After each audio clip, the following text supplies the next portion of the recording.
Lydia Mavoda, one of Mozambique's most captivating rising actresses, had everything the world adored: beauty that glowed like moonlit water, a voice soft as velvet, and eyes expressive enough to silence a room.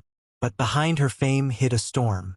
Her mother had fallen gravely ill, and the treatments were so expensive that not even her acting income could cover them. Every script she received, every award she earned, nothing seemed enough. So when a discreet agency contacted her with an unusual offer, to be a surrogate for an anonymous Korean client in exchange for a life-changing amount, Lydia accepted with trembling hands. She thought it would be a simple, quiet arrangement. She didn't know the father was Chinhwa, the most feared and untouchable mafia boss in Seoul. She didn't know he would change her life forever. Lydia arrived in Seoul during winter. Snowflakes fell softly around her as two black cars pulled up at the airport. Men in suits bowed respectfully. "We are here for Miss Lydia." Her heart hammered. They drove her to a private penthouse that overlooked the entire city. Inside, she finally met him. Chinhwa, tall, devastatingly handsome, sharp-eyed, a quiet danger wrapped in a black coat. His presence carried the power of a man who held the entire underworld in his palm. He studied her like she was the most fragile treasure he'd ever seen. "You are Lydia," he said, voice deep and steady. "You are even more beautiful than they told me." She bowed slightly. "I'm here for the arrangement. Strictly professional." A shadow of something unreadable crossed his eyes, as though the word professional didn't sit well with him. "I understand," he murmured. "But, thank you for giving me something I thought I could never have." He walked away, but his gaze lingered on her longer than it should have. The doctors explained everything. The procedure succeeded on the first attempt. Lydia was pregnant. From that day on, Chinhwa's behavior changed. He did not treat her like a surrogate. He treated her like something priceless. He assigned guards to her, bought her warm clothes, sent her flowers every morning, even though he never admitted they were from him. And every night, he insisted on personally bringing her ginger tea to her suite. "You don't have to do this," she told him once. His jaw clenched. "I know, but I want to." He tried to hide it, but Lydia noticed it. The gentleness beneath his violent exterior. The longing hiding behind the eyes of a man who had lived too long in darkness. And slowly, dangerously, their worlds began to pull toward each other. One quiet night, she sat on the penthouse balcony. Chinhwa joined her with warm milk. "Cold air is bad for you," he said gently. "I'm fine," she whispered. He sat beside her. Their shoulders brushed. Warmth seeped through her. Suddenly she gasped and placed a hand on her stomach. "What is it? Are you hurt?" He panicked. She grabbed his hand and placed it on her belly. "Your baby," kicked. For the first time in his entire life, Chinhwa's expression melted. His eyes softened. His lips trembled. He stared at her stomach with a look of pure, raw, disbelieving joy. And then, he looked at her. "Lydia, I don't want this to be just an arrangement anymore." Her heart stilled. "You're my surrogate." "But..." His breath shook. "I am falling in love with you." Lydia panicked. She wasn't supposed to love him. He wasn't supposed to love her. She was carrying his baby, nothing more. If she let herself fall, she would get hurt. Or worse, his dangerous world would destroy her. The next morning, she packed her bags. But when she stepped outside, she found him waiting beside her suitcase. His voice was low, broken. "You're running away from me? Chinhwa, you're dangerous." He closed the distance and gently lifted her chin. "Then let me be dangerous. Only to protect you." Her breath caught. "You're carrying my child," he whispered. "But my heart, you stole it first." That night, he took her to a quiet rooftop garden. Lit with candles, he secretly arranged himself. Snow drifted around them like falling feathers. He removed his gloves and held her face between his warm hands. "I have been killed. I have fought. I have lived in shadows all my life," he whispered. "But the day you walked into my world, I learned what peace feels like." Her eyes filled. "I don't want you only because you're carrying my child. I want you because His voice broke. You taught my heart to feel again. Lydia's walls shattered. She leaned into him, tears falling. His forehead touched hers. Then he kissed her. Slowly, deeply, reverently. Like she was the only pure thing he had ever touched. It was the beginning of a love neither of them could run from. As her belly grew, so did their bond. Qinhua became fiercely protective. He brushed her hair gently at night, held her hand during scans, kissed her forehead when she felt scared. And every time the baby kicked, he smiled like it was a miracle. He loved her more openly each day. And Lydia, she finally stopped fighting what her heart already knew. She loved him too. Not the mafia boss, but the man who whispered to her belly every night, "Appa is here. Appa will always protect you and your mother." From the moment of their rooftop kiss, something changed. Softly, quietly, but completely. Lydia woke each morning to the faint scent of roses placed by her bedside. Not a word from him. No signature. But she knew. Qinhua had a way of loving her silently. Like a man who didn't know how to give affection, only how to feel it. Some days he'd hover awkwardly, standing beside her with crossed arms. "Eat more. The baby needs strength. You also need it." Other days his protectiveness became almost comedic. Once she tried to reach the top shelf. He dove across the room like a soldier under fire. "Lydia, you could fall. Tell me what you need. I'll get it." She laughed until tears rolled down her cheeks. He never scolded her. But every night, she caught him staring at her belly with wonder. Like he couldn't believe he had been given a second life through her. And slowly, she found herself falling deeper. Not just for the man he was, but for the man he tried so hard to become for her. Their favorite place became the penthouse balcony overlooking Seoul. She would sit on a warm blanket, wrapped in a soft coat he bought her. He always joined her, no matter how late his mafia dealings kept him. One night, she leaned her head on his shoulder. "You work too much," she murmured. "I only work when you're asleep. You think I don't notice you coming home at dawn?" He stiffened. She lifted her head to look at him. "Qinhua, I worry about you." It was the first time anyone had said those words to him in years. He turned slowly. His eyes softened in a way that made her heart tremble. "Then I'll come home earlier," he whispered. "For you." She touched his jaw gently. He caught her hand and pressed a kiss to her palm. Slow, warm, reverent. At that moment, the city lights seemed to kneel before them. It wasn't planned. It wasn't dramatic. It happened quietly, beautifully, like fate guiding their hearts. A winter storm raged outside. Thunder rolled over the city. Lydia woke frightened, clutching her belly. Qinhua burst into her room the second she screamed. "Lydia, are you hurt?" She shook her head, breathing quickly. "Just the storm. I didn't grow up with thunder this loud." He sat beside her, his hand touching her cheek. "You're safe. Nothing can touch you here." She leaned into his palm before she could stop herself. He froze. Their eyes locked. Something warm, magnetic, undeniably pulled them closer. Slowly, he brushed his thumb across her lips. "Tell me to stop," he whispered, voice trembling. She didn't. Instead, she whispered, "Stay with me." That was all he needed. He kissed her, softly at first, like she was delicate glass, then deeper as she wrapped her arms around his neck. His hands trembled when they touched her, not with fear, but with devotion. He laid his forehead against hers. "You don't know what you're doing to me," he breathed. But he held her all night, her head on his chest, their fingers intertwined. Nothing more, just closeness, just warmth, just a love too sacred for haste. As the pregnancy grew, so did their connection. He insisted on coming to every scan. He asked questions doctors didn't even expect from fathers. Is the baby warm enough? Is her sleep affecting the heartbeat? What fruits help development best?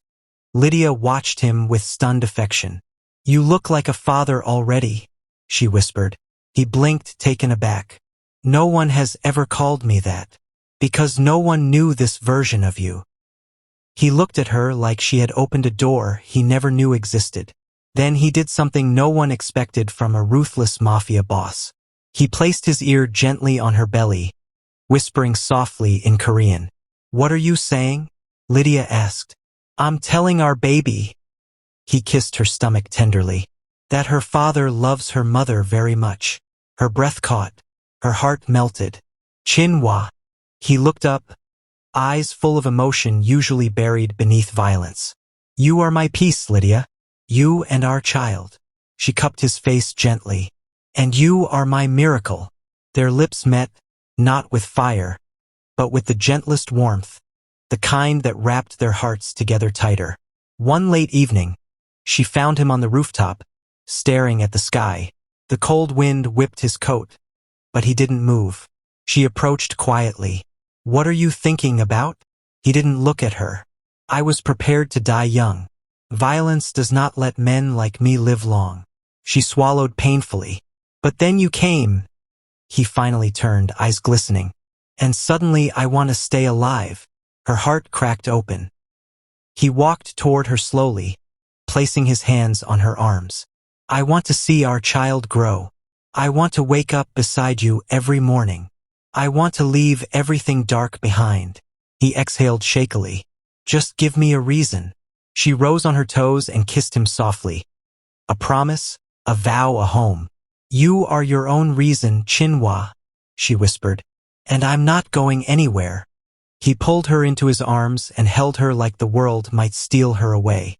That night, he fell asleep with his head resting on her belly, her fingers running through his hair. The night Lydia entered her 9th month of pregnancy, Chinwa decided he couldn't wait any longer. He wanted her.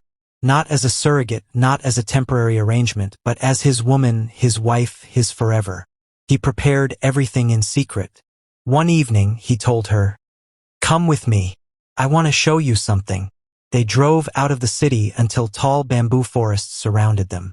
A path lit by hundreds of lanterns guided their way. Lydia clung to his arm, breathless. The lanterns led to a clearing, and in the center was a small lake shining under the moonlight. More lanterns floated on the water like stars that had fallen gently to earth. She turned to him, amazed. "Chinwa, this is beautiful." He didn't answer. Instead, he sank to one knee. Her world froze. His voice trembled, not with fear, but with overwhelming emotion. "Lydia, when you came into my life, I was already drowning in a darkness I thought would never end. But you," he touched her belly softly, "you gave me a reason to breathe again." Her eyes filled with tears. "I asked you to be a surrogate, but you became the mother of my heart as well. You became my peace, my miracle, my love." He opened a small velvet box. Inside lay a ring shaped like intertwined vines, symbolizing a future grown together. "Please," his voice cracked, "look at me and say yes." Lydia broke into tears. Her heart felt too full to hold. "Yes," she whispered. Then louder, "Yes, Chinwa. I choose you. I choose us." He stood and pulled her into his arms, kissing her like the world had stopped spinning around them. And there, under the moonlight, they sealed a love that never should have existed, but was destined to be. 2 weeks later, the contractions began. Chinwa practically carried her to the car. The entire Mafia syndicate cleared the roads. Traffic lights turned green as if the city itself knew their child was coming. Inside the hospital, he refused to let go of her hand. "I'm right here, Lydia. I'm not leaving you." Hours passed. Sweat, pain, tears. But when their daughter finally cried for the first time, the world softened. A nurse placed the tiny baby in Lydia's arms. She was beautiful, warm caramel skin, soft black curls, and eyes that opened slowly, looking straight at her father. Chinwa covered his mouth, overwhelmed. He didn't cry, but his eyes were shining like he had just seen heaven itself. "Lydia," he whispered, "she's perfect." He kissed their daughter's forehead gently. Then he kissed Lydia, voice trembling. "Thank you for giving me a family." 3 months later, spring arrived in Seoul, bringing cherry blossoms that danced through the air like pink snow. The wedding was held in a private garden overlooking a river. Lydia walked down a path covered in petals, arms, while Chinhua waited under an arch of blooming magnolias. He wore a white suit instead of his usual black, a symbol of the new life he was choosing. When he saw her, he froze. His breath left his body. Lydia looked like a dream.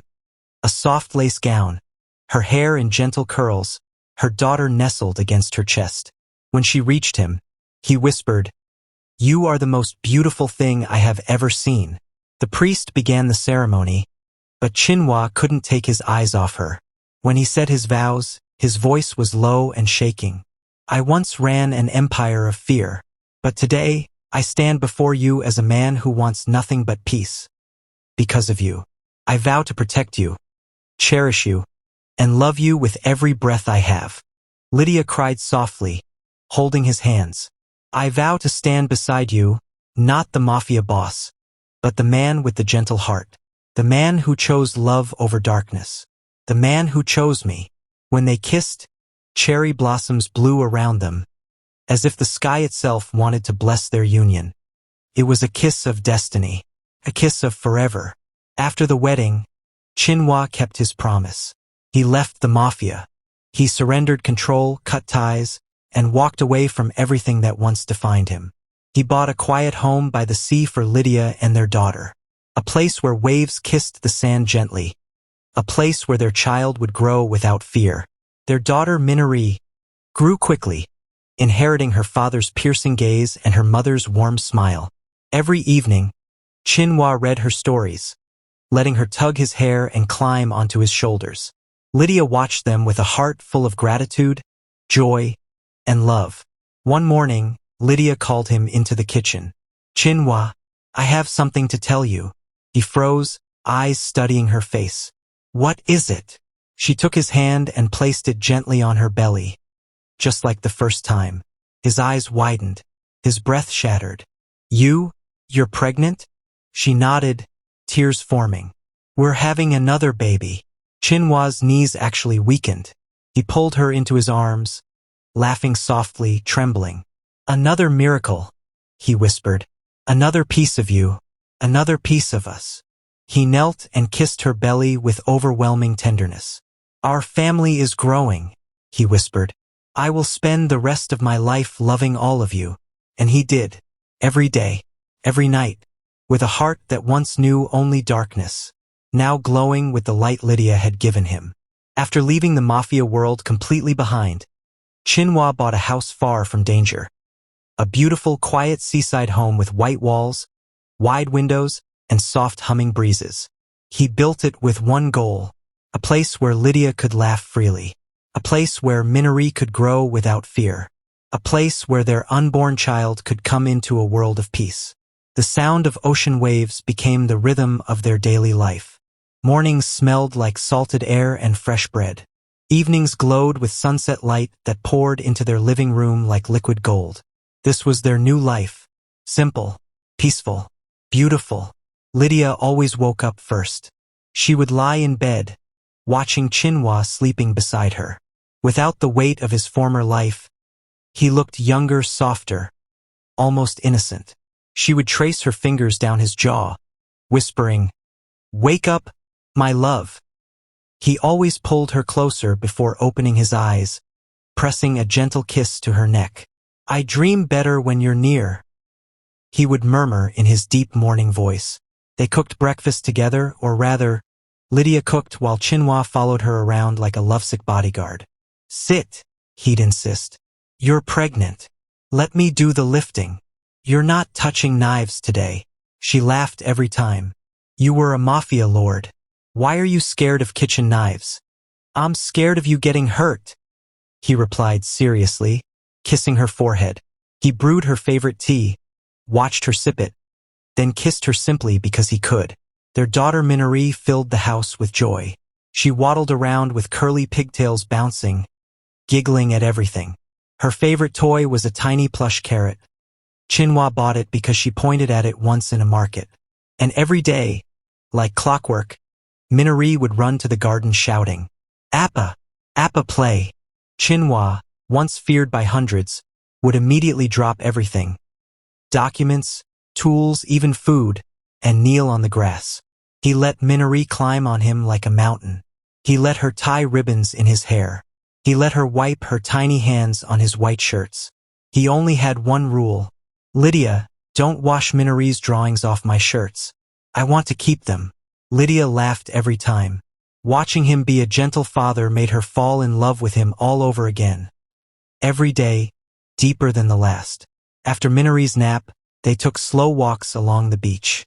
Lydia's baby bump glowed under the sunlight, and Chinua always placed a hand under it, as if supporting both her and the child inside her. You're glowing, he whispered. It's the sun. No, he said softly. It's you.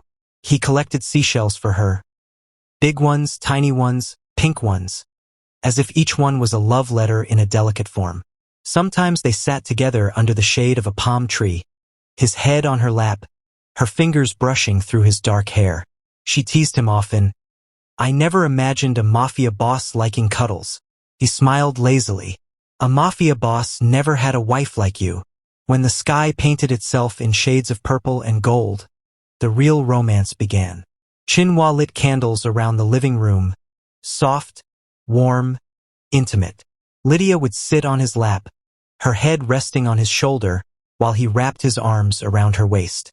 They whispered about everything and nothing, their dreams, their fears, their baby's future. Sometimes he laid a gentle hand on her stomach and whispered, grow strong for your mother. I will keep both of you safe.